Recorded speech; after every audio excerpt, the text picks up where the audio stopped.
ആദ്യമായിട്ടാണ് ഒരു movie trailer കണ്ടിട്ട് വണ്ടർ അടിച്ച് ഇതെന്തായാലും എനിക്ക് കാണണം എന്നുള്ള ഒരു ആഗ്രഹം വരുന്നു. ഇത്രയും പറഞ്ഞപ്പോ തന്നെ നിങ്ങൾക്ക് മനസ്സിലായിട്ടുണ്ടാവും ഏതാ മൂവി എന്ന്. യെസ്, അങ്ങനെ ഞങ്ങളും ലോക മൂവി കണ്ടു. ഇത്രയും ഹൈപ്പ് കൊടുത്ത് ഹോളിവുഡ് ലെവൽ റേഞ്ചിലുള്ള ട്രെയിലർ കണ്ടു കഴിഞ്ഞാൽ ആർക്കായാലും ആ മൂവി അപ്പൊ എങ്ങനെയായിരിക്കും എന്നുള്ള ഒരു ക്യൂരിയോസിറ്റി എന്തായാലും ഉണ്ടാവും. അങ്ങനെ ആ ഒരു ക്യൂരിയോസിറ്റിയിൽ പോയതാണ് ഞങ്ങളും. മൂവി റിലീസായി 3-4 ദിവസം കഴിഞ്ഞിട്ടാണ് ഞങ്ങൾ പോകുന്നത്. ഹോളിവുഡിൽ വാമ്പയർ മൂവീസ് ഒക്കെ കാണുന്നവരാണെങ്കിൽ അറിയാം, അതിനോടൊരു സാമ്യമൊക്കെ തോന്നിക്കുന്ന മൂവിയാണ് ഇതും. നമ്മൾ ചെറുപ്പം മുതലേ കേട്ടു വന്നിരുന്ന ഒരു മിത്തിൽ നിന്ന് വളരെ ബ്യൂട്ടിഫുള്ളി ക്രിയേറ്റ് ചെയ്തെടുത്ത ഒരു മൂവി. ഇതിൽ ഓരോ സീനും നമ്മൾ ഒട്ടും ബോറടിപ്പിക്കാതെ ത്രിൽഡ് ആൻഡ് എൻഗേജ്ഡ് ആക്കി വെക്കും.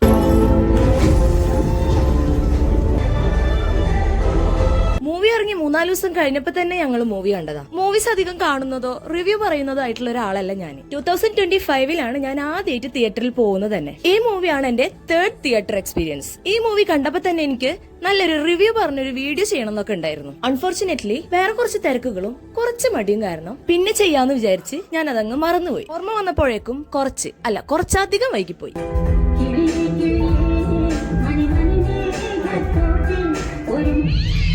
കുറെ ആൾക്കാർ റിവ്യൂ പറഞ്ഞ് വീഡിയോ ഒക്കെ ചെയ്തതാണെങ്കിലും എന്റെ ഒരു എക്സ്പീരിയൻസ് കൂടെ ഷെയർ ആക്കാൻ വിചാരിച്ചു. കഷ്ടപ്പെട്ട് വീഡിയോ ഒക്കെ എടുത്തതല്ലേ. ഹാഫ് ടൈം ആയപ്പോഴേക്കും എല്ലാരും കിളി പോയി വണ്ടർ അടിച്ചിരിക്കുന്നു. സൂപ്പർ ഹീറോ മൂവി ആണെങ്കിലും കുറച്ചൊക്കെ കോമഡി എലമെന്റ്സ് ഉണ്ടായിരുന്നു. സൗബിൻ ഷാഹിർ പോലുള്ള മലയാളം മൂവി ഇൻഡസ്ട്രിയിൽ ഫേമസ് ആയിട്ടുള്ള ഫേസ് ഇതിൽ മിന്നി മറിയുന്നത് കാണാൻ പറ്റും. അടുത്ത ചാപ്റ്ററിൽ തിയേറ്റർ ഇളക്കി മറിക്കാൻ പോകുന്നത് ഇവരിൽ ആരെങ്കിലും ആണെങ്കിലോ. ഫുൾ സസ്പെൻസോട് കൂടിയാണ് ഈ ഒരു ചാപ്റ്റർ അവസാനിക്കുന്നത്.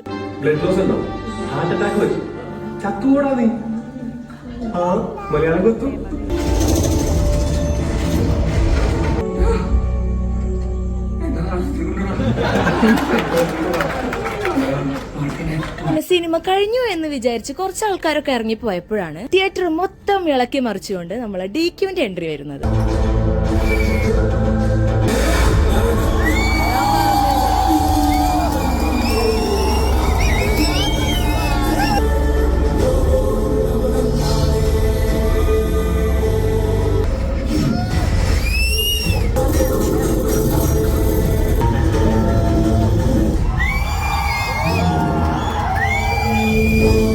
വീണ്ടും സിനിമ കഴിഞ്ഞു എന്ന് വിചാരിച്ച് കുറെ ആൾക്കാരൊക്കെ പോയപ്പോഴാണ് നെക്സ്റ്റ് ചാപ്റ്ററിന് ഒരു ഇൻട്രോ എന്ന പോലെ ടോവിനോടെ ഒരു സീനും കൂടി വരുന്നത്.